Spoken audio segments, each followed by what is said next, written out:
like every night on tour, bro. Like there was like I would kick kids in their fucking chests and shit. You know what I mean? Like and then they come up to me at the merch table and they're like, "You guys are so fucking sick. Like I've got this bruise on my chest." And they were like, "You're one of the nicest people I've ever met."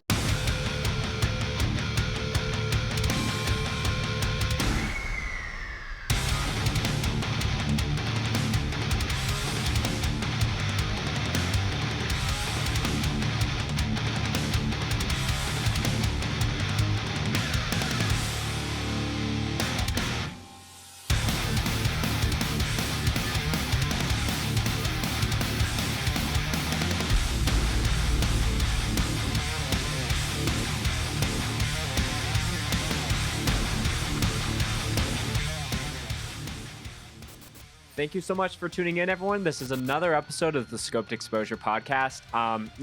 Anyone who listens on a regular basis knows that I have tons of friends that I've met from the Oklahoma area, and that could be anything from the bands that are playing or Act Like You Know Fest. And, someone that when I was listening back to our first conversation, which was almost 3 years ago, which was wild, there's been a lot of things that changed. And, this person that we're about to talk with is someone that I truly appreciate, their friendship. I think they might be the only person who have bev checked my camera lens mid filming a set.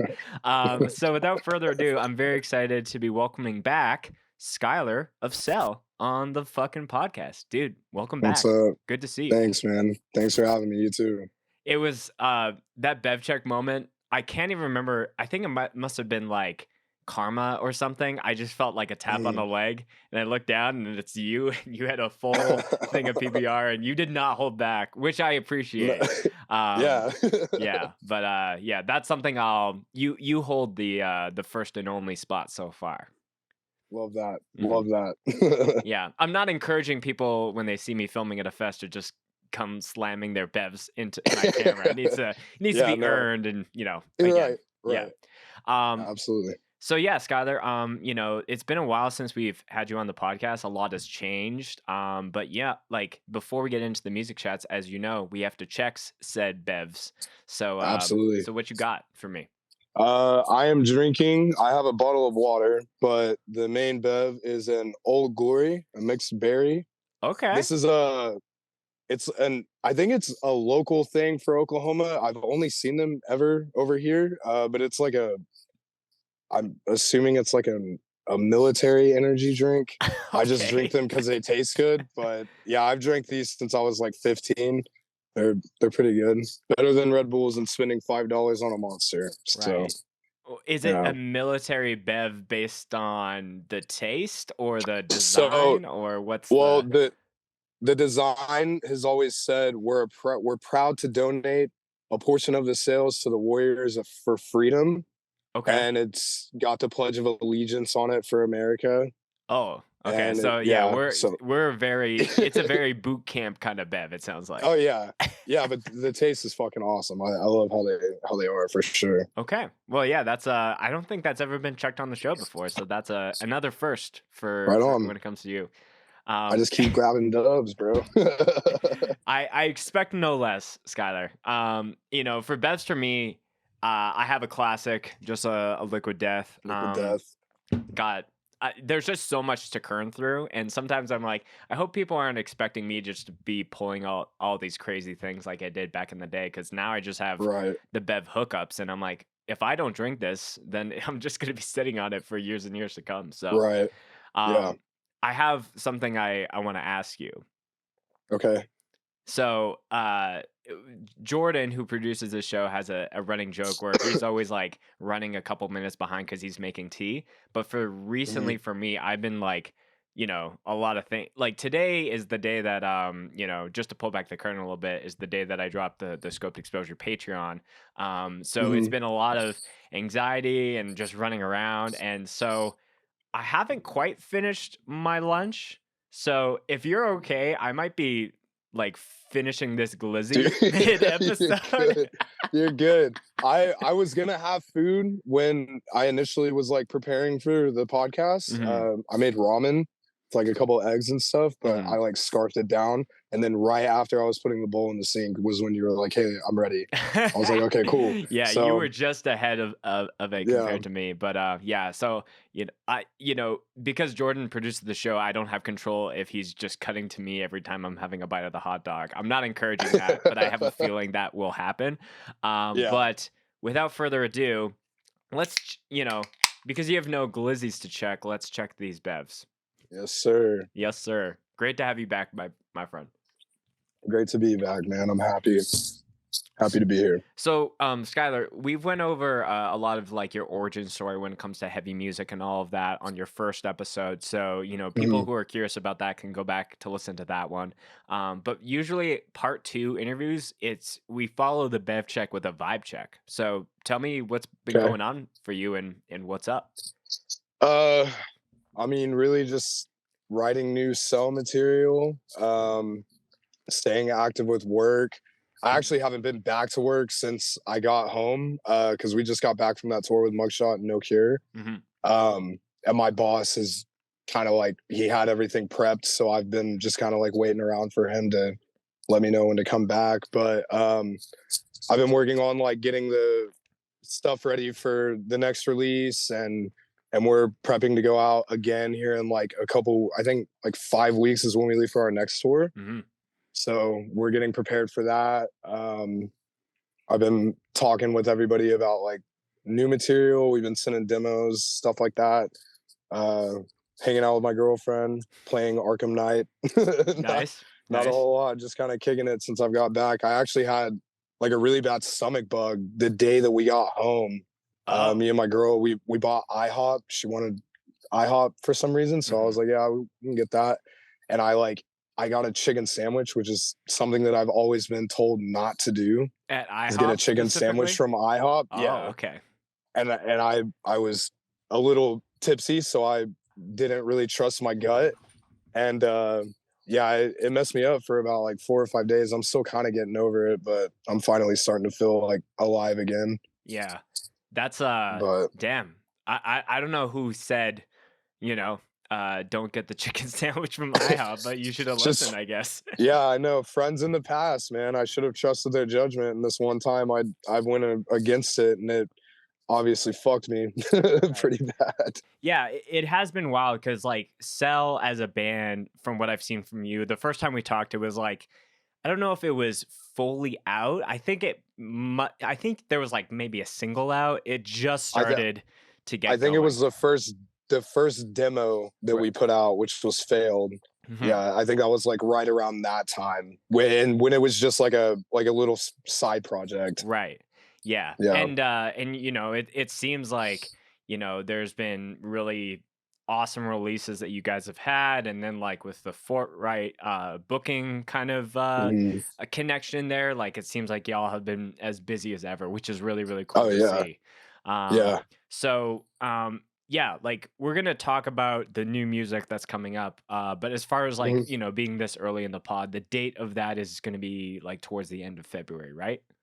Yeah, it's we're putting out a new single on the 28th. Oh, okay, so it's a new single and then more music Yeah. after that. Yeah, so it's kind of going to lead in like the single that we're putting out is going to be revamped, but it's going to be on the next EP, which we plan to put out probably like in the summertime. Okay, cool. Yeah. Yeah, Yeah. yeah. So, like when you guys got on Forthright, like, was the plan when like Cell started? Was it to like it sounded like it was just as like a side project, but it clearly has become like your main gig, Yeah. your main focus. So like when did that shift happen, even before we get into some of the other stuff? So initially when Cell started, it was just a side project with me and Michael from Mouth for War, their bassist. Hmm. Um, he had a demo from one of his old bands that he had sent me like forever ago, and I came across it on like an old phone or something, and all which it was the demo for "Failed by the Grace of God's Hands," Hmm. and I was like, "This is fucking sick!" Like I initially wanted to use it for an Omen demo, and I was gonna give Michael the credits for it. Right. Um, and so I did the vocals over it. I sent it to the guys in the Omen, and they like weren't really like down with it. And so just because it wasn't like really close to our sound, so I told Michael, I was like, fuck it, dude, like this is a good song. Like we should like just release it out and just say fuck it and do like an internet thing. And we did, and it got like some traction, but it wasn't like anything like wild. And then we kept talking about it, and that was when Trey and Gabe joined, and Josh, who was the old bassist for Omen. We were like, let's just kind of have fun with it. Let's do 2 music videos, put out an EP, and just do it for, you know, shits and giggles type deal. Sure. And so we put out the 2 music videos that Eric did, which was Within and then Terror. And then we released Sadistic Sounds of Suffering, and it fucking like it blew up kind of. I mean, it got a lot of like traction, and I was like, damn, this is crazy. And around that time, like I was working with another band, so I didn't really have like too much focus in on it right around then. And then that didn't work out, so I was like, you know, fuck it, I want to run CELL and like make it like a thing. And so that was when I talked to Trey and Gabe and Michael, and I was like, hey, like, do you guys care if I get fill-ins for Prom Corps, which was the year that you came and filmed? Right, correct. And that was when I got Soto and Joe, and they were gonna fill in for a few sets. And then we kind of started like booking more shows, and they were really busy with Mouth for War. So it was one of those things that was like, hey, like, you can take this and run with it because we've got this, and we're really occupied with this. And so that was when I got like Joe joined full time, Soto joined full time. Josh was full time with it, but he has another band, so he was like really, really occupied with that. Right. So he said he couldn't do it as much as he wanted to. So then Tyke, our other guitarist, joined because he wasn't really active with anything at the time. And then we got Austin, and Austin plays bass in Peeling Flesh, which is their other band. And then Travis came to us. He reached out to me initially and was like, hey, I love your fucking sound. I think that, you know, I could get you guys some really cool tours. And he's been working with us ever since. And he's by far like one of my like really good friends. He's done nothing but like take care of us and make sure that we're taken care of while we're on the road and stuff. But yeah, being on Forthright's roster has definitely like helped get us like our name out there per se, I guess. But yeah, the initial like origin story of CELL was that it was a side project, and it just bloomed into something that kids like, and yeah, it's cool to see, man. Yeah, it's interesting to hear how, I guess, the original point of it was like, you know, Michael from Mouth of War, which is an incredible band of its own. Oh yeah, they're fucking awesome. Had that, and then in time was like, there's clearly something here, and Skyler like clearly wants to, you know, throw some gas on the fire, but like, you know, it's hard to choose. It's hard to do both when you're playing in like, you know, a band that's already established, has, you know, I think they're on LP number 2 coming out. Yeah, and they're super active with touring too, so it would have been hard to kind of like fluctuate between both bands for sure. So I think I have mad respect to him, just to like set aside any like, you know, ego or anything where it's like, well, this is my band because I started. It's just like, hey, like you take it and you run with it. And, you know, I'm sure there will be a day where maybe CELL and Mouth for War are playing a show together. Absolutely. And it's like, you know, just like a Chinese fire drill as far as swapping members around. Yeah, it would be, I will say it would be cool to like play like one set with like the OG lineup. Sure. Like I do consider like the lineup now, like me, Joe, Tyke. I don't know if have you met Matt? I don't think you've met Matt. He's like he's like the new guitarist. Like him and Soto kind of like share the same space in the band, because Soto can't tour very often with us. But like that lineup is CELL. But it would be cool to play with like Trey and Michael and Gabe and Josh, just one show, just to see what, like, just have them like live it out for Yeah. once, you know?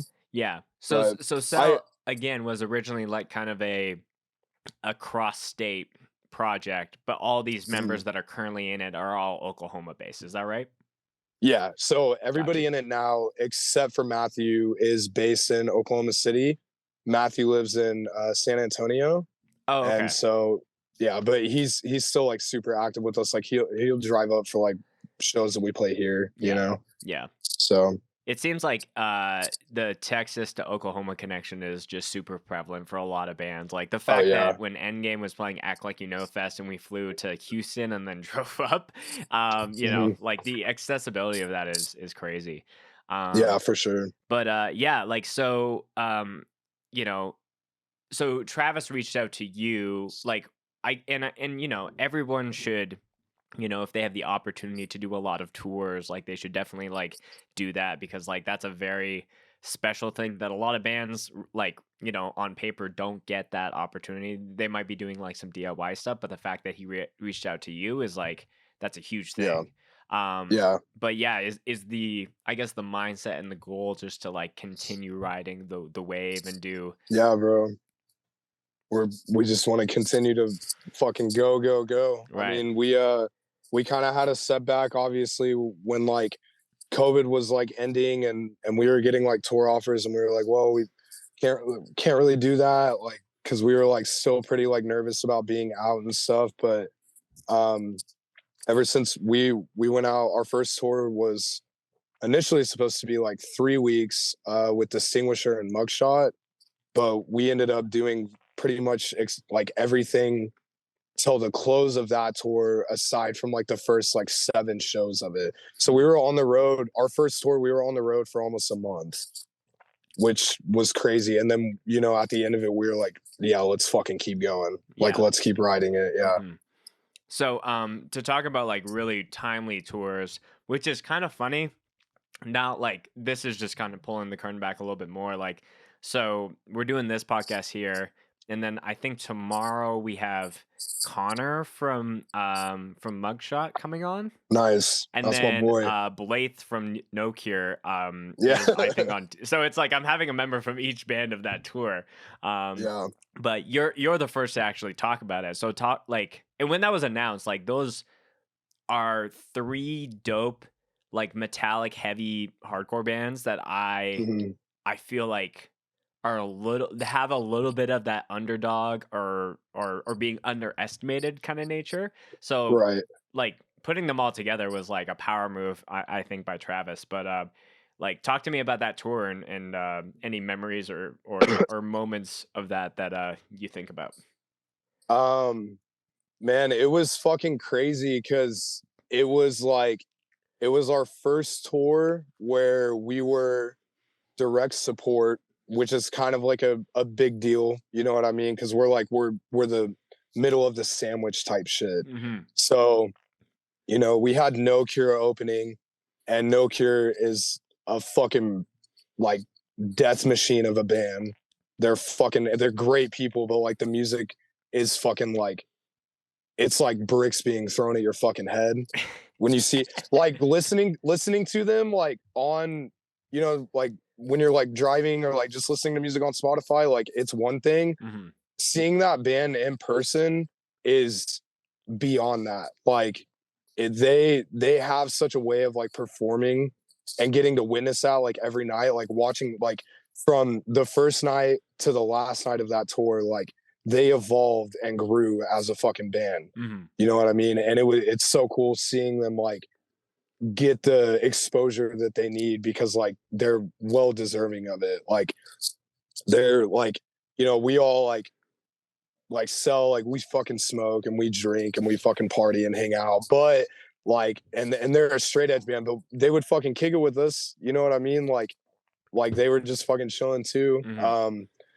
So yeah, like opening with them and then us playing right after, package wise, uh I mean, I think Cell puts on a really good performance. We pretty much do the same thing every night, but we fluctuate, like, when we start, like I'm saying like the city and the state that we're in and shit like that, but like you've seen me perform. Like I'm very like very active with like the crowd and like, you know, yelling at them like every night on tour, bro. Like there was like I would kick kids in their fucking chests and shit. You know what I mean? Like and then they come up to me at the merch table and they're like, "You guys are so fucking sick. Like, I've got this bruise on my chest." And they were like, "You're one of the nicest people I've ever met." And I'm like, "Dude, like, yeah, man. Like, Yeah. it's just all for like the performance of it." So, you know, we'd play right after, and then you got Mugshot, and Mugshot is fucking like they literally like rip apart every venue they play. Right. And they're some of the most like genuine people and like friends that I've ever gotten the chance to know. I didn't expect the turnout initially when we were like the first night when we were driving to Chicago. The last time that CELL played Chicago, it was kind of like it was not, I wouldn't say shot, but like there wasn't like a ton of kids there. But I mean, it doesn't matter. Yeah, like, Yeah. but it doesn't matter. Like, we'll still play. Like, it's a fucking sold out Oh, room. totally. You know what I Yeah, mean? But I remember going. So we set up merch. We loaded in. It was cold as fuck. It was like, I believe, like 18 or 19 degrees in Chicago. Like, it was freezing cold. And I had left something in the van, and I went and got it. And I walked back in, and the room is packed with like 150 kids, like to the brim. Yeah. And I was like, "Oh wow, this is fucking crazy." And then, you know, No Cure plays, and then we got on to play, and there's kids like running up and like yelling the fucking words to Sadistic Sounds and shit. And I was like, "Whoa, like this is wild." And then like Mugshot played, and the whole building just felt like it was fucking falling apart. And then just getting to like talk to kids, you know, the first night of tour is like sold out. And then I believe the second night was sold out as well. I can't remember where that was though. I think it might have been Detroit, maybe. Yeah. I think it was Detroit. Pretty much almost every show except for like a handful were sold out on that tour. And that was something that like I was not expecting. And like amongst that, like having kids come up to us and they're like, you know, we've been waiting to fucking see you guys since y'all first came out and all this shit. And like, dude, I saw like we signed a kid's fucking tennis shoe that like got fucked up in the pit. That was in Alabama. He like came up and had all of the bands sign his like fucked up like van shoe. And I was like, this is crazy. Like, it's wild. But dude, yeah, it was by far like the best tour that I've been on. Like being a musician and touring since I was like 16, 17, now being almost 24, like one of the most like wildest experiences I've ever gotten to go through with friends too. It was fucking awesome. Right. Were there any things, because Omen did a little bit of touring when you guys were rocking. Was there any, I guess, like, because I'm a firm believer that like it's about the reps of whatever you're doing, and that could be touring, that could be doing a podcast, it could be filming shows.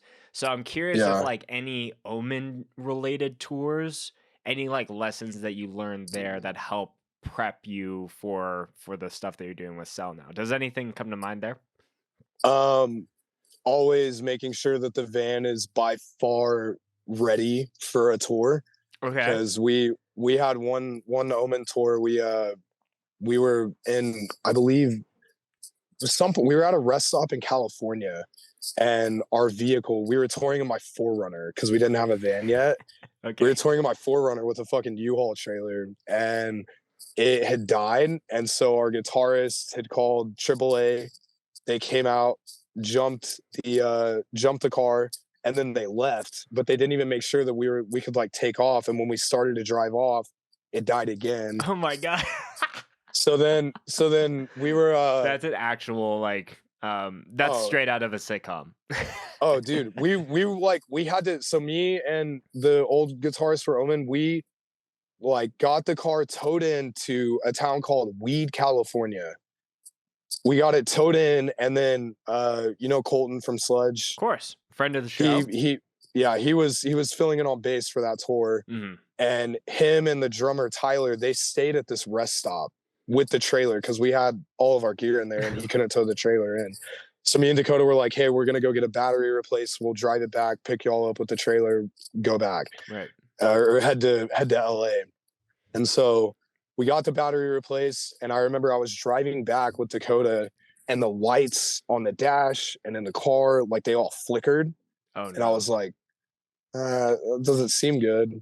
Like my heart just like dropped, bro. And I was like, it doesn't seem good. And so I kept coasting, and I was kind of speeding a little bit. I was flying about like 85 or 90, I think, trying to get back to the rest stop. Right. And the car just fucking shut off, bro.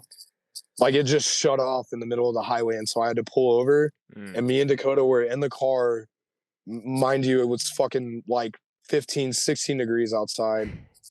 I fell asleep waiting on AAA. We got it. The AAA guy showed up. He towed us back to the rest stop. We get there and we're like, hey, we need to get towed into town, but we have our trailer too. And he was like, well, I can't like tow a trailer in.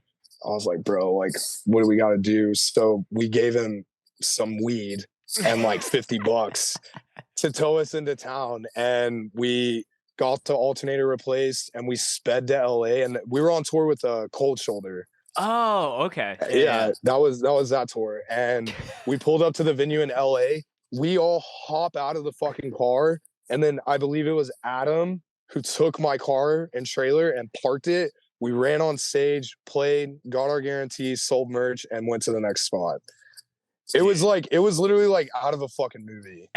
So my PTSD from that, and obviously like Joe with touring, like he's had van problems before because he drives our van, like that's like his like personal vehicle. Sure. So he's always like 10 toes down with making sure that it's like oil change, lots of gas. Like he's always prepped for that. So that's probably like my one thing. And then also like I used to eat like Taco Bell a lot, and now I just have grown accustomed to like gas station hot dogs, and like Cinnabon if is a special treat if I can get that sometimes too. Yeah. But trying to like save money and like eat cheap while you're on the road. Right. I mean, it sucks. We'll treat ourselves sometimes. Like if we do a good money night as like far as like merch, yeah, we'll like take money out of the CELL account, and we'll all like feed each other with that. But like hit the Cinnabon. Yeah, bro. Yeah, straight up. Yeah. There like it is. There's so many people that listen to this podcast that have been on tour and have had those scenarios where it's like, having van problems on the road, and there is nothing that will make your do-it-yourself brain work overtime to be able to, make it to the show still, right? So for sure. But yeah, it's like, being responsible at the same time to make sure that you guys are ready to go. So like, it's not to say that there's no risk while you're being out on the road, but it's like you're minimizing and you're placing your bets a little bit more. Exactly. Yeah. It's always better to be 2 steps ahead than 1 step behind, bro. Oh, totally. Always. Are you a stickler when it comes to like the cleanliness of a van, or do you not fuck with that as much? I mean, we all kind of like take our part. A lot of it is like just our bags and shit being like sprawled everywhere, because we have like a fuckload of gear always when we're traveling. So like we'll have our duffel bags and stuff in there, but like most of the time, like I keep my duffel bag and my backpack in the van with me because it's easy accessible, because I have like, I've got like my chargers and like my deodorant and my cologne and all my clothes and shit with me in there. And like my personal items, like I'm very like OCD about having them with me. Right.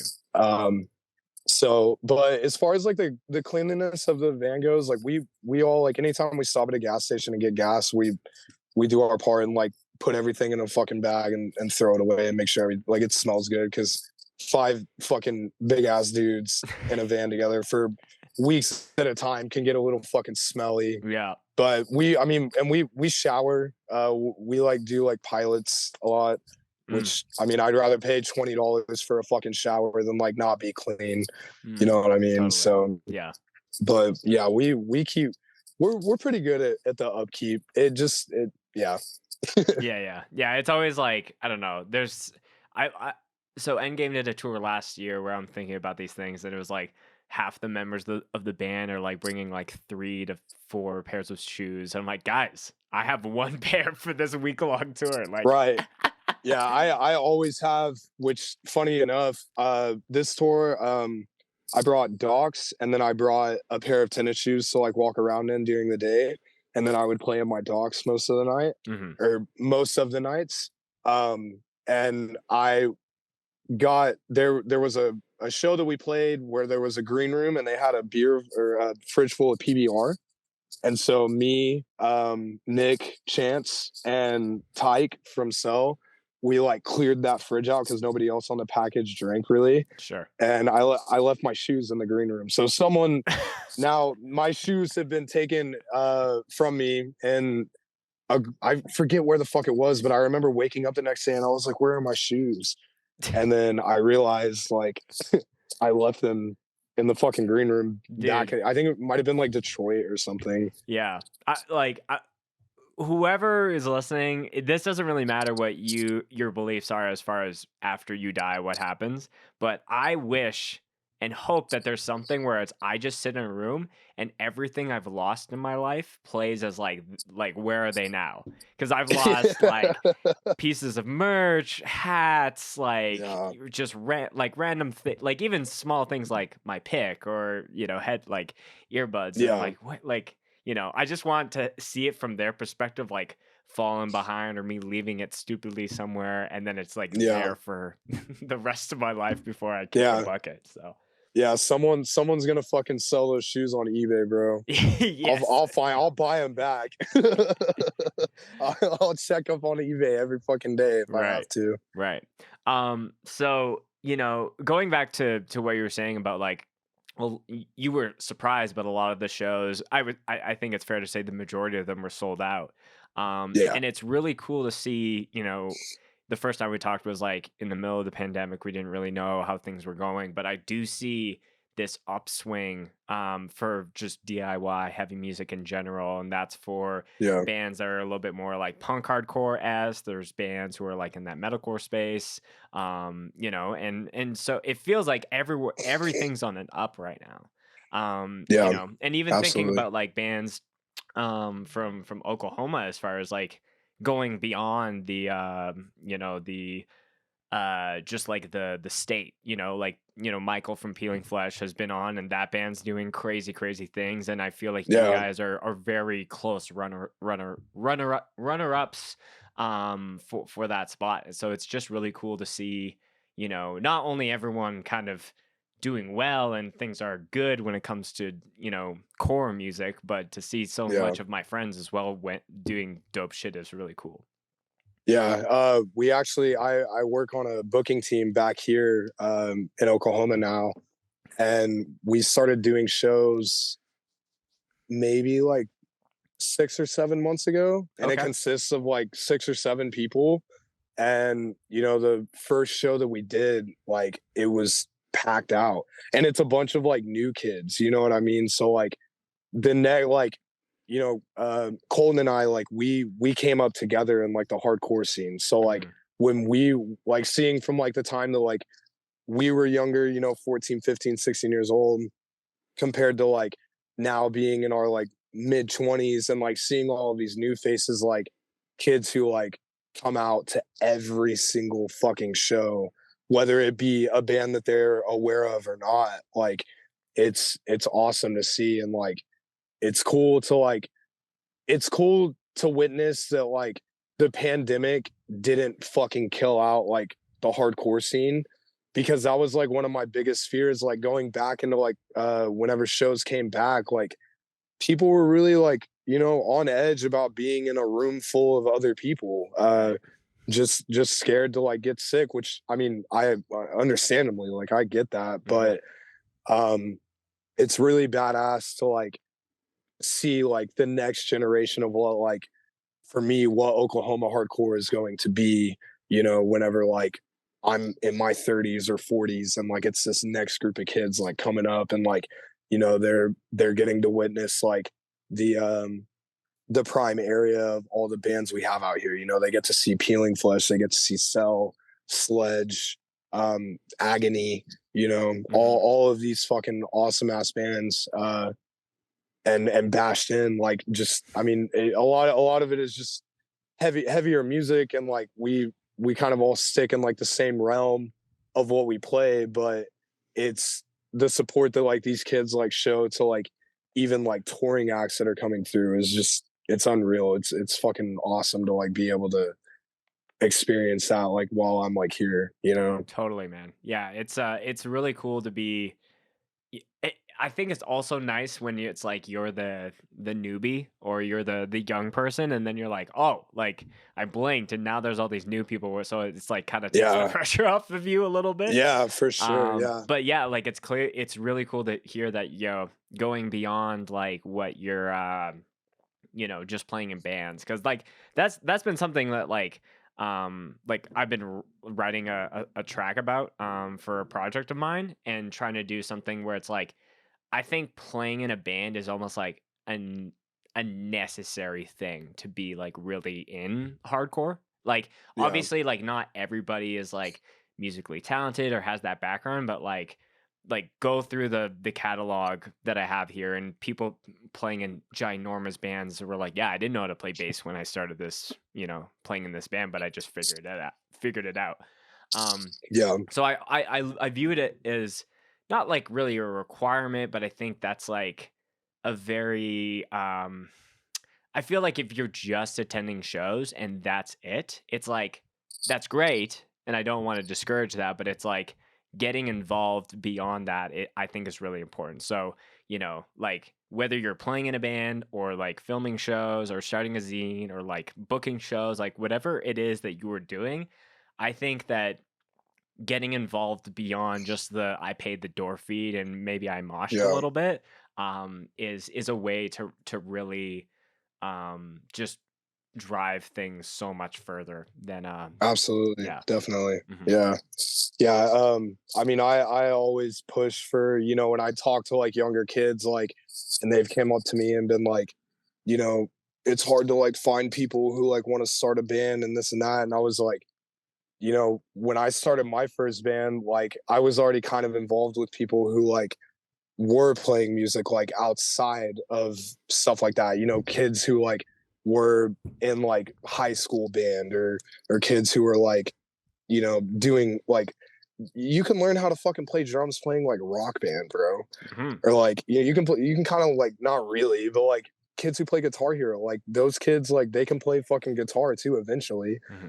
So like I always push for when I talk to like the like younger kids who like ask me like for advice, I guess, like don't wait, like experiment, man. Like Craigslist ads, you know what I mean? Like Facebook posts, like you'll find the right group of people to start a project with. And it may or may not be like something that is like good, but like you're gonna learn how to like work as like a group, and you're gonna learn how to write songs, and you'll learn like proper etiquette as far as like how to mesh with bandmates. You know what I mean? Right. Because yeah, I mean, like being like wholeheartedly honest, like you're gonna fucking argue, especially like being on the road with like some of your best friends. Like you bicker at each other. You're locked in a fucking metal box for like weeks and weeks at a time. But like Right.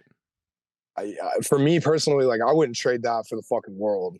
Like I'd rather fucking argue about like, I want to stop at this fucking McDonald's instead of this one 40 minutes ahead and get something to eat than fucking like then be at home and like going to fucking work. Like I mean I love to work, but like I would much rather be like doing that on the road with my friends Hmm. and it takes time, and these younger kids like when they like find that right group of people to like start something with, they'll learn. They Yeah. always do. It's so funny that you brought up that McDonald's example, because when Endgame was on tour, I think we were like we had a day off and we were in a town, and um do you know what Tim Hortons is? No. So it's like it's pretty much like our Dunkins, I would say. And Okay. and Right. it's like, countrywide. So, our at the time, like our drummer was the only person in the band who was like not a vegetarian or a vegan. So he would be Mhm. like, "Yo, I got to stop at Tim's and get a fucking like an iced coffee and a fucking, a turkey sandwich or whatever the fuck." So, I think Right. I was driving, And it became this joke because he was like, "No, you're going the wrong way," and I had already mapped to one. I was like, "No, it's this way," and so we were arguing about which Tim Hortons to go to, and then it just became this like inside joke. But there was a time where I was like pushing him a little, and then I was like, "Yo, I'm sorry if I was giving you too much grief about that." But Yeah. to your point, like, I think starting a band is hard until it isn't. And Mhm. for me, the very first band that I was starting was like it was like everything in me. I was like, I just want to play music. I don't care what genre it is. I just want to play in a band. I want to play like be on stage. I want to do all this stuff. Yeah. And like it took playing with a couple homies that like really didn't like have that drive to like Mhm. kind of finding my way into, you know, joining a band. And then everything after that was like, you know, because then you play a show and then people know you for being in that band. And then it's Yep. like, it's almost an expedited thing when you're like starting your next band. Like, oh yeah, Right. let's do something, you know? When it's your first thing, I totally understand that it's like, you know, you don't have that resume behind you or you don't have those like those pieces to reference when you're, you know, trying to convince someone who maybe has already been in tons of projects. But I feel like Right. the older I've gotten and the more bands I've played in, it's become so easy. Like my latest Yeah. project, it literally was like, oh, I know, like, I literally just like made a group chat with everyone and it was like, this is the band. And everyone's like, okay, cool. Yeah. And then we just got, you know, straight off to it. So, Right. yeah, for anyone listening who's like never been in a band before, feels like it is hard, depending if you're in California or Oklahoma or wherever, like it, it is until it isn't. So don't give up. Try to just go to as many shows, make connections. And once you join up with something, the rest is gravy, I think. Just jump fucking straight into it, bro. That's the only way you'll learn. Mhm. So I want to talk about Act Like You Know Fest because, you know, originally we met, you know, when it was prom corps and, you know, a couple other things. But what was wild is just like how awesome that festival was. But it was It was also fucking like awesome. Yeah. Cell was the first, you know, you were mentioning how Cell on that mugshot tour was kind of the in between two loaves of bread. Um, Yeah. as far as and I referenced this as day 2 scary band block, as far as the Cell peeling flesh and stuff on site, which was right after Endgame as well. I'm Yeah. remembering that now. So I'm happy that, you know, we didn't have to follow all of that, but, like, I was like, "Aaron, that's so irresponsible to have these Yeah. 3 bands just When obliterate." so initially when we got put on Act Like You Know, we were supposed to play Sunday. Mhm. But since we were all like gonna be there on Saturday anyways, and like, you know, like we wouldn't want to drive all the way home and then drive all the way back. I mean, it's not that long of a trek, but like it's a almost 2 hour drive from where we all live. Right. So we were like, can we just like all fucking like play Saturday? And he was like, yeah, bro, absolutely. Mhm. And then when he sent me how it was gonna go, and not to mention Soto and Joey were both filling in for Snuffed on Site too. Right. And They he put did all three 3 sets back to back to back. back to back. Like, and I was like, when he sent that to me, I was like, is that right? And he was like, yeah. I was like, okay.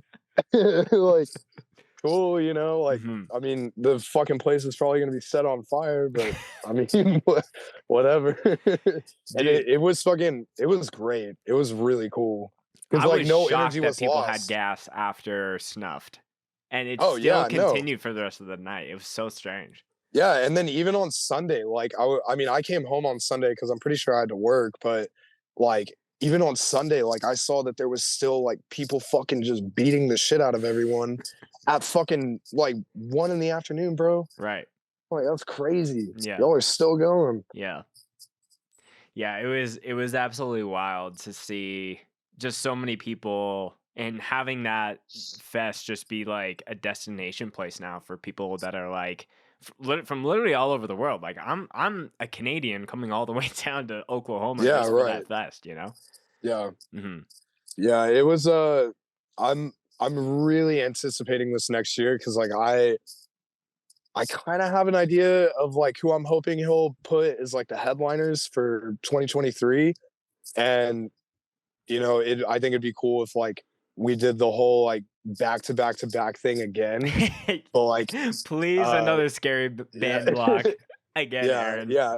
I'm excited, and I watched because I'm subscribed to the Hate 56 Patreon. Yeah. So I watched all of the sets and just like watching them in order. So like watching our set and then watching Peelings and then Snuffs. Like kids just kept getting more and more violent through every fucking one. Yeah. So it was cool. And I mean during that shit, like I mean for me anyways, like I definitely encourage violence. If you start like a fight or some shit, like we when we played our homecoming show on the Mugshot tour, there was a fight that broke out in like the second fucking song. And I was like, bro, like get the fuck out of here. Like if you're gonna start shit on like our show, like I'm gonna fuck you up myself. Like get the fuck out of here. Like not to mention like this is like me and my friend's business too. Right. So like you're ruining everyone else's time, including like the people who are making this happen. So like it's probably best if you just get in your car and go the fuck home. But then again, I really didn't know the situation. But yeah, I always encourage like violence. It's what we're like made for. I mean, I'm talking about like emotional shit lyrically, but like I want to watch kids beat the fuck out of each other. Like it's sick, you know what I mean? Right. We're fucking red dirt beat down, man. Right. So let's kind of transition into some of the new music that will, because we'll probably try to drop this episode around the time that a single is either already out or on its way to be out. So you said it's a new EP that's coming down the pipe. Talk to me about like, is it kind of this? Is this release going to be some of the like similar stuff that you've written about, or is it entirely different? I mean, it's kind of based around. So it's mainly based around like the next EP that we're putting out is based around the emotions that I felt whenever like my father passed away. It's kind of just like a head to head fucking fight against like my depression and my anxiety and like all of those things I was feeling whenever that initial situation like happened. Lyrically, like it's like really really fucked up, just because like there's songs where I talk about like I mean there's a line in one of the songs that I wrote that's like feel the lift of the bridge like a flight leaving the ground and the water will execute like a brick to the skull. Like it's just talking about like I talk about like pretty like deep shit as far as like suicide and like just sitting in my car at night and fucking like thinking about like why the fuck did it have to be him, like especially based around like the last conversation we had with each other. I'm not trying to get like crazy deep about it, but whatever you want to.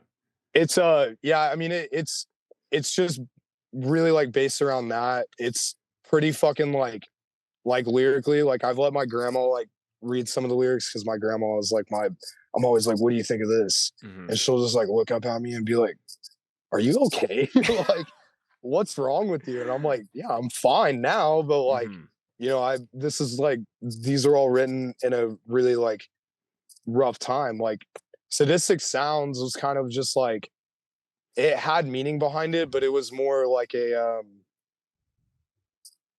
I wouldn't say like a concept album. It was just like feelings that I felt like from being like a kid and like going through some of the shit I went through in my childhood. Sure. And then this is me being, a 22-year-old adult and experiencing something that was like super, super fucking traumatic to like me, So yeah, like the single that we're putting out is that'll be kind of like a ladder into what like I'll be talking about on that record, which I'm excited to see like what people say about it. And I'm excited for people to hear not only what I'm fucking saying, but like what the music is too. Cause I mean, it's still heavy. I mean, it's probably going to be like, for me personally, aside from like Null and Tear, it's definitely one of like the heaviest tracks we're going to be putting out for sure. And I'm excited for it. Yeah. Yeah.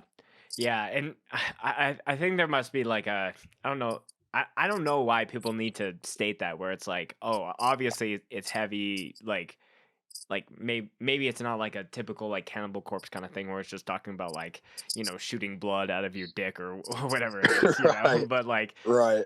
it is cool to see where, like hearing Cell, you're hearing, the tone and the musicianship of it, but like, once you actually dig into it, it's like, oh yeah, like this is stuff that like it's like the subjects that hardcore can cover spans all genres, which I think is really, really cool. Definitely. Yeah, I mean, it's, I like talking to like kids whenever we've been on the road and even having kids like, message our account and be like, you guys are one of the fucking heaviest bands like ever that I've ever heard or whatever. But like, then they're like, but like lyrically, like I can like relate to like what, he's saying. Cause I don't Mm, know if they like know it's me like running the account, right. but like shit like that means the world to me because it's like I'm helping somebody get through something that they're going through Right. with something that I'm talking about that I went through. Hmm. You know what I mean? Like that's one of like the coolest things about like being a musician and like and putting music out and kids anticipating to like hear it and like learn the words and stuff and like you know even just like complimenting like saying like you guys are fucking so sick, you guys are heavy, like that means the world to us whenever we like talk to them. So uh I like lyrically, like even with like Omen and other projects I've done, like it's always been very like emotionally driven. It's never been just like me talking about like, you know, uh like killing somebody or fucking like slamming fucking beers or fucking partying or whatever. Like it like every lyric for every song that I've ever written has always had some sort of like connection to what I've been through and what I've witnessed growing up and like, feelings and being like driven by like anxiety and being fucking sad and shit like that. And like, but you listen to it and you probably think that I'm talking about like hurting other people or fucking this and that, but like Sure. it's not based around that at all. Like it's like I'm and more so like I'm like talking about like, hurting myself, and like just stuff like that, which obviously I'm fine, like I'm chilling, but like it's just I would rather like it be meaningful. Like when I finish lyrics for a song, I would rather it be meaningful to who I am as a person, for me personally, rather than it just I'm just like writing lyrics that like rhyme to like make the song fucking like stick together. You Totally. know what I Yeah. mean? So Yeah, I think it's like people that look at bands or they're just trying to do like, the fuck you, like I have a chip on my shoulder, like that well runs dry very quickly. And yeah, I think when you are pulling from your own experiences or whatever, obviously there's going to be similarities to other bands or other people's things, but I think if you're pulling from yourself, there's a uniqueness there that like, that will stand out and connect with people clearly. yeah, definitely. And like there are like some songs that I've written that were like, sorry, I have to burp. Oh, excuse me. I was hoping that was going to be louder, but I dude, I honestly cannot burp that loud, and it fucking you're frustrates a me because quiet like burper. I'm a quiet burper, bro. Okay. Like if me and Joe, like we were driving, just quick rundown, me and Joe were driving back home from the mugshot tour, Hmm. and he literally can like he does like slam vocals when he burps, and they're so fucking loud, bro. They're so fucking loud, and it pisses me off because I'm like, bro, teach me. Like, how do you fucking do that? Like being realistic, bro. Like, I just learned how to burp like a year or two ago. I like chugged a beer and I was like, how do I do this? And I just pushed it out and I was like, oh, okay, Right. cool. Like now I know how. Fuck, what were we talking We about? were talking about writing meaningful lyrics, and then we had a Oh burping yeah, tangent. yeah. Like there have been songs that like I've written that have been based around like other people. Hmm. So it's not always like about like what I'm feeling. Like it may be about somebody who, you know, like you brought up like how hardcore is kind of based around like a fuck you like type deal sometimes. Like I've done that. Hmm. Like I've literally like made a song that was like a big fuck you to somebody, but like a majority of the time, like I mean, I've got my close circle. I've got my people that I love and I care about. I never really have problems. I mean, I get into like bar fights sometimes and shit like that, but like I'm not gonna go write a fucking song about it. That's a really bad trait that I have, and I've been like chilling about it. Like I don't I don't know. I don't want to like be that guy who like goes into bars and like somebody like is like wrong. Like, dude, I've like had a guy like threw a fucking like when I freshly was 21, Hmm. I was playing pool for money and this guy lost and he was like being shitty about it and he threw a fucking glass in my head and it like shattered, bro. And I like chased him to a car wash next door and like did what I had to fucking do. But like that's what I should fucking write a song about. Yeah, I want to hear about the ass I'm beating behind gonna, the car wash. yeah. But yeah, just I don't know. I like I said, I never really write too much about like other people, but me m- like when I'm listening to a song and I can like feel like their fucking anger about like something, that's when I like connect with it the most, or not even necessarily like their anger, like their Mhm. sadness or their hurt or their pain that they're going through. Like that's when I'm like, yeah, this is going in my playlist, Yeah. you know? Yeah, So and I think the fuel or the drive of being able to like that someone pisses you off of a take or maybe if it's even outside of hardcore, it's like you have a shitty boss or you witness something in like when you're out doing an errand, you're like, I can't believe that we as a society are still struggling with this, like whatever it is. um yeah, it's fine to start with like the fuck you direction, but I think if you like broaden it and you pull it back a little bit where you're talking more topically and about maybe a group of people or just like a breed of people, whatever it is, I think that's a better way versus like uh, you know everyone's creative process is different, and I still yeah, I think that writing a specific song that's like about that is, doing that once in a while is totally fine. But if you're trying to write a full EP or an album, like you need to be able to like not have it so like, oh, who's this song about this time, you know? right, Right. right, for sure. Yeah. It's a I don't know. It's a wild thing. Like when you're writing all this stuff, obviously I'm sure that you're going through different things, especially talking about like a heavy subject of your father, but like did do you try to like emulate that on the recording, or do you just kind of go into a zone just to sound as heavy and as pissed as possible? Um, Does that make sense what I'm asking? yeah, like if I like kind of like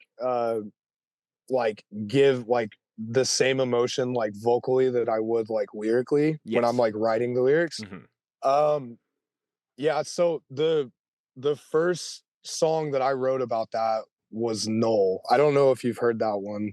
It's like it's if you listen to it, like it's very like vocally, like I was like in the studio, like I'm pretty sure when we recorded that song, like I was drinking because I was just pretty bummed out about it. But it brought out like a side of me, like vocally when fucking Soto was recording it. Like there's like one part where like Tyke like yells a line. It's the line that like everyone knows Cell for now for the most part. But Tyke does his line, and then I come in with these fucking like just gut wrenching like gutter rolls, and like I had hit shit like that before, but this time like it was just so different. It Hmm. like it hurt me when I was doing it, and I kept fucking going. So yeah, I think that I when I'm like writing the lyrics, like I have an idea of what I want them to like sound like when I like am doing the song itself. Right. Um, but then I get there to like do the vocals, and I'm just fucking like I'm putting like all of me into it. Right. We put all of us, like each of us put a piece of us into every song that we do.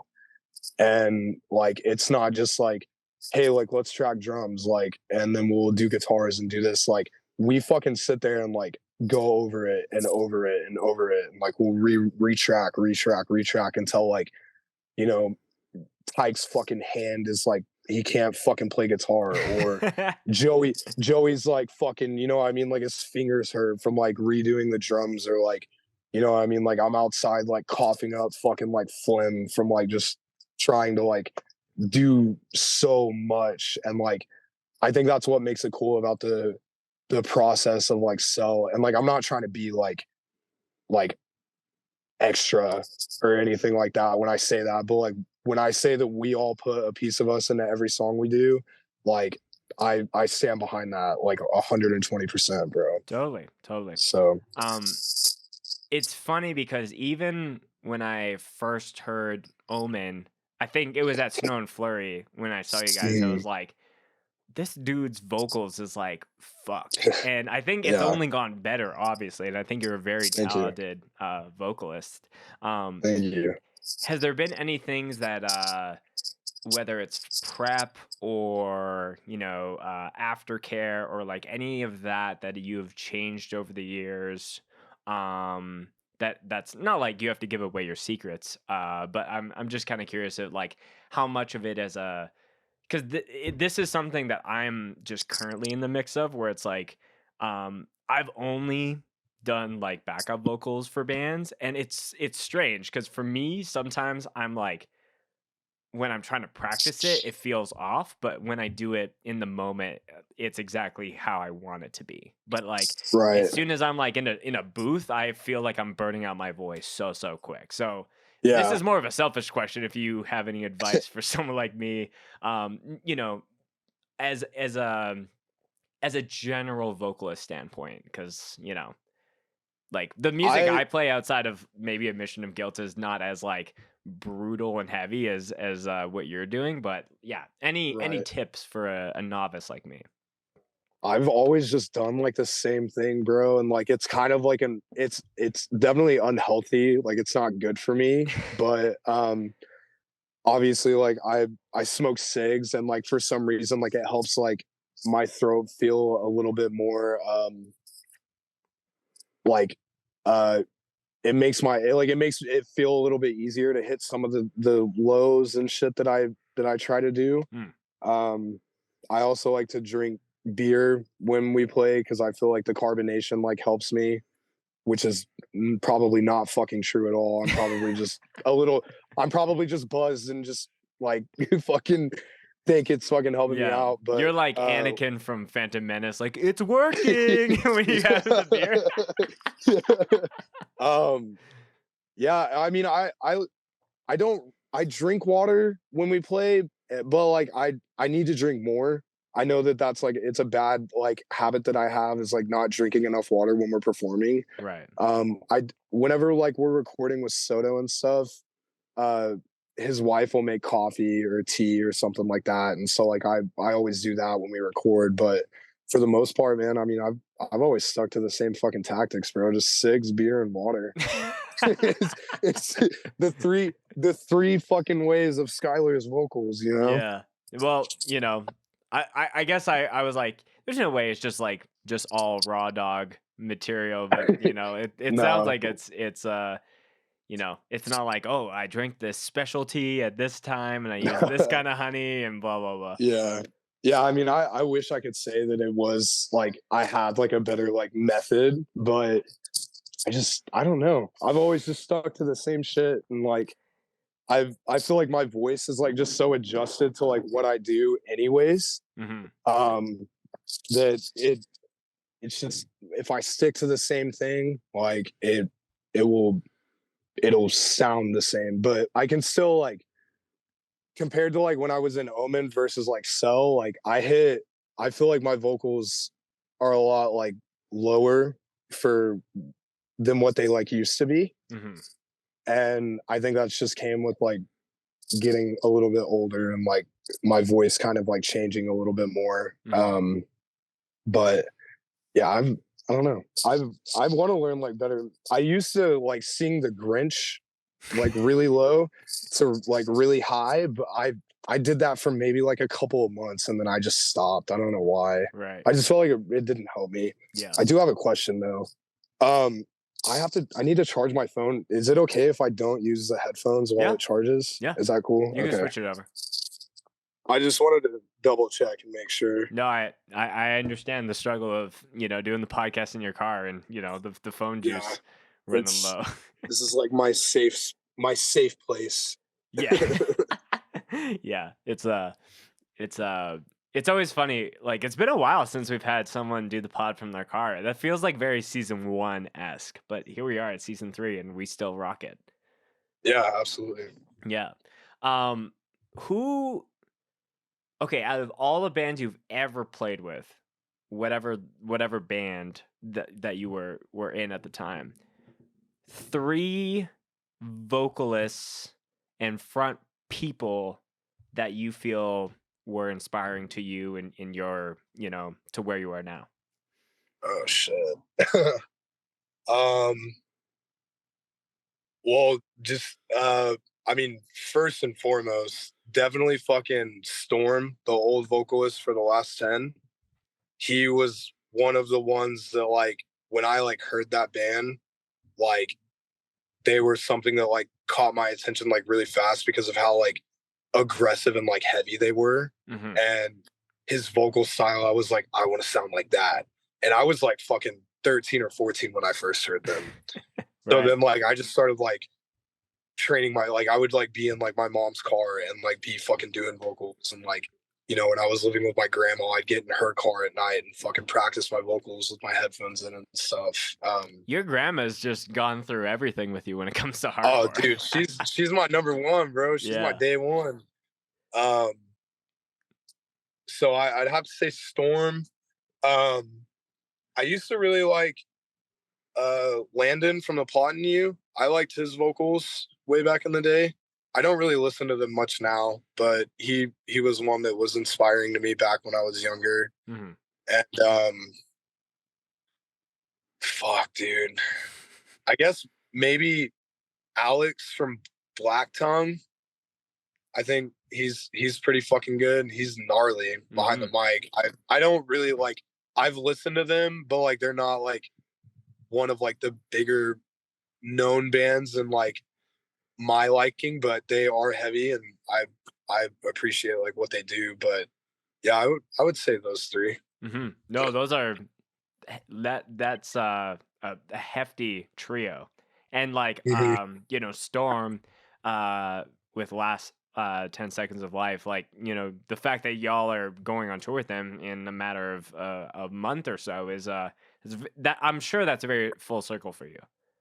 Dude, it was yeah, when we got that offer, because initially like Tyler, their new vocalist, he plays in another band called Promise Breaker, Okay.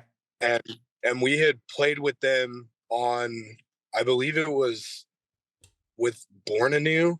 Mm-hmm. I think it was the Born Anew tour, and him and I kind of like became like initial friends through that, and then he got this spot in the last 10, and I was like, damn, that's fucking crazy. And then we got hit up to do that tour, and I was fucking like freaking out, bro, because like they're one of those bands that like I just fucking like were very like influential to like what I like as far as like heavy music from when I was younger. Mm-hmm. And so like it like being a thing now, and it was just fucking, it was unreal to get that offer whenever we did. So Mm-hmm. yeah, it definitely came around full circle. I remember like looking at my phone and Travis was like texting me about it and he was like, hey, I got a question. And I was like, yo, what's up? And he was like, you want to go on tour with the last 10 seconds alive? And I just like dropped my fucking phone and like leaned back. I was like, what the fuck, dude? And like not like if I'm correct, like I think Wyatt and Tyler both had asked for us to be on that tour. Wow. And That's very Wyatt's like cool. their OG guitarist. So like that was fucking, I was like, God damn, bro, like what the fuck? This is Yeah. crazy. Yeah. No, but I think this whole story that we've been talking about as far as, Cell starting as a side project and, it's sometimes you feel like, no, it has to be this thing, but I also am a firm believer of when something's going really well and things are starting to pop up, like giving that your attention and also like changing, not like your mind, but just changing the outlook on things is a good move because it puts people in the situations that you're in where you can go out and do some tours and then you get to tour with one of like the bands that like influence you to do vocals. I think that's super sick. Yeah, yeah, it's cool because like I feel like us as like a group, we have all, and it was just crazy to me like how it like all kind of like came together as far as like the members being in cell, like because I've known like Joey and Tyke and Soto for fucking years. Hmm. Me and Soto like always talked about like doing fucking like side projects. It never really happened, and like he filled in for Omen a few times here and there, and like I always wanted to like be in a band with him. And then uh we had this opportunity, and then going back to like Tyke and Joe, like I've known them since we were all like really young, and like then me coming to them and being like, hey, do you guys want to do this? And they were like, yeah. And then just us like seeing like what Cell is progressing to be like, and getting to experience that together, and watching Peeling fucking like get their love and like everything that they're getting too, like it's cool, man, because like I feel like we've all worked really hard to get like where we are now, and it's only gonna keep fucking going up. And like it's it's badass to see like we all are at the same table like eating type Yes. shit. Like we all have food on our plates, and like that's what I'm very appreciative of. And like even like bringing Austin and Matt into the picture. Like Matt, he filled in for one tour, and then like he did this one with us, and I was like, bro, like you may as well fucking join. You know what I mean? Like why you come up, you play, you fucking do tours. Like he's a fucking riff god. I mean, that man can play guitar. And then Austin, like Austin's just like got all of his like fucking hair flying everywhere when we play. Like he's a great fucking bassist. He's a good guy. It's just cool to like see all of us like conjoin and like watch it like blossom into what it's becoming. You know what I mean? So Totally. yeah, definitely appreciative of like all the love that we've gotten since we started and to now for sure. Yeah, I'm a firm believer if, when you have, your crew and your homies, like, and maybe your band's getting a little bit more love than the other, like, I think it's important to make sure that, when it's appropriate and when it makes sense to, have some spillover if possible and like to shout out Yeah, those bands, take those bands on tour. I think it's very easy for bands once they like catch a little bit of a wave and they just like kind of like totally fly away and from their scene or whatever they have going on. And I respect the hell out of bands that are you know really riding for their hometown and their homies and doing all of that. So yeah. Even on like every show we play out of state, bro, I always shout out 405. You know what I mean? hmm Because like I'm never not gonna fucking like show love to like where I'm from or where we're from. You know what right. I mean? Like it like all of the music that we've done was born here, and it'll fucking die here when it does die. You know what I mean? Right. So yeah. Yeah.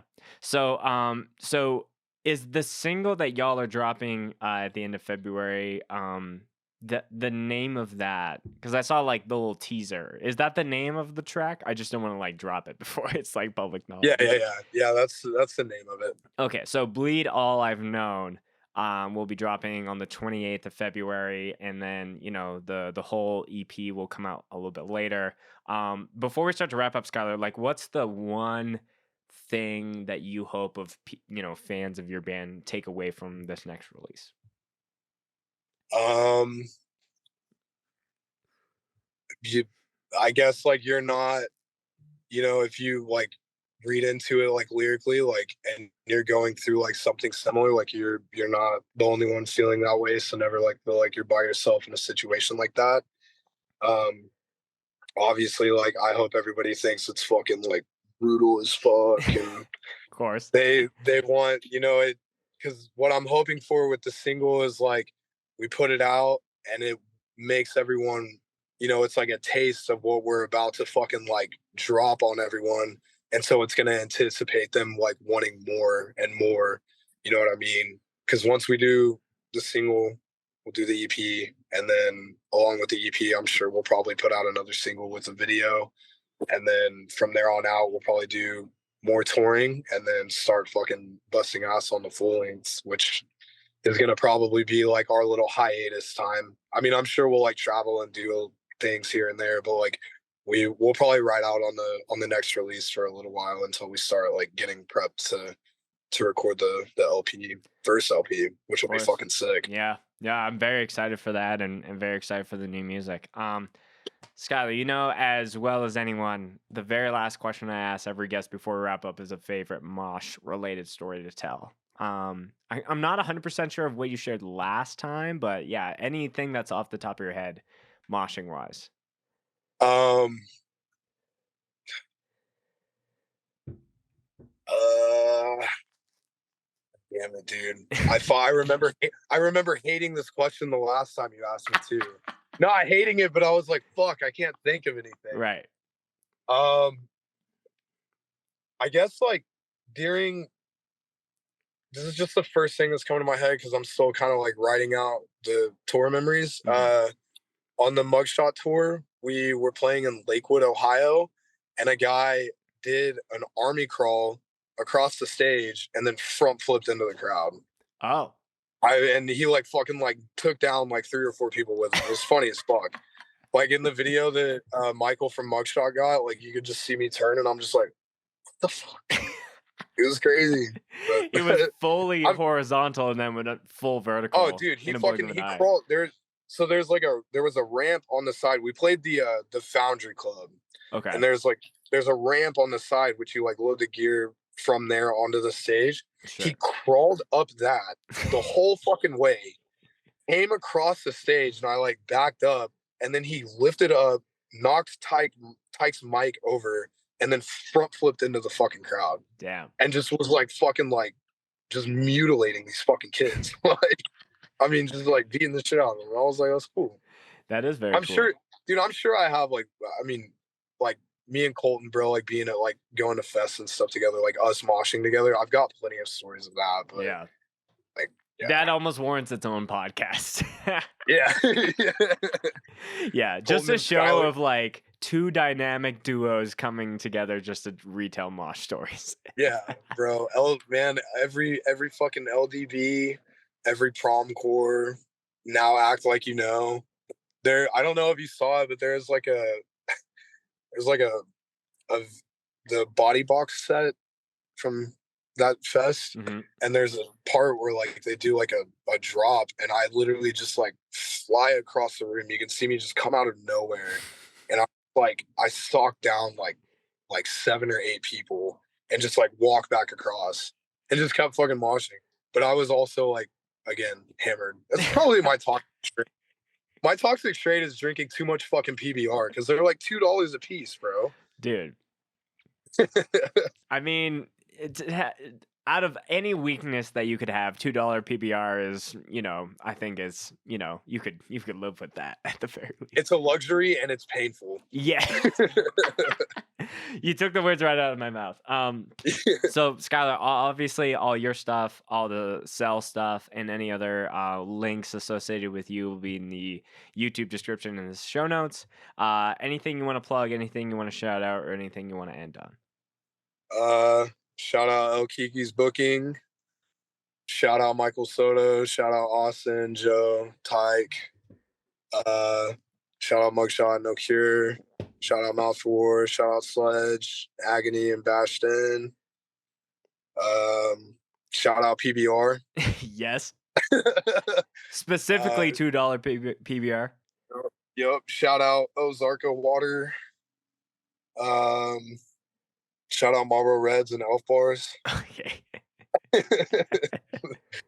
um, Yeah, man. I think that's it for me. Yeah, But I yeah. think we've shouted out everything in your world. So, Skylar, great to chat with you once again. Always happy to have you back on the show, and very Thank you excited for having for me. what's on the horizon for Cell and all your musical ventures. Yeah. Yeah, thank you, man. Thank you for having me.